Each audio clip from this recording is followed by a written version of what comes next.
தண்டவாளத்தில் உடல் சிதறிய நிலையில் தாய், மகன் சடலம் நேற்று காலை வீட்டை விட்டு போனவர்கள் பிணமாகவும் மீட்பு.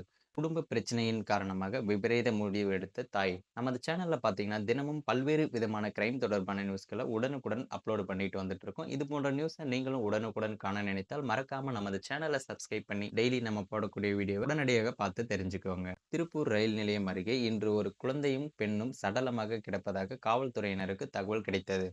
அந்த தகவலின்படி ரயில்வே காவல்துறையினர் சம்பவ இடத்திற்கு சென்று பார்வையிட்டனர். அப்போது ஒரு பெண்ணும் குழந்தையும் உடல் சிதறி கிடந்தது தெரிய வந்த நிலையில் அவர்களின் உடல்களை மீட்ட போலீசார் பிரேத பரிசோதனைக்காக மருத்துவமனைக்கு அனுப்பி வச்சிருக்காங்க. இதைத் தொடர்ந்து காவல்துறையினர் தீவிர விசாரணை நடத்தியதில் இறந்தது யார் என்பது தெரிய வந்திருக்கு. அந்த பெண்ணின் பையை சோதனை செய்தபோது திருச்சியில் இருந்து கோவை செல்வதற்கான டிக்கெட் இருந்தது தெரிய வந்துள்ளது.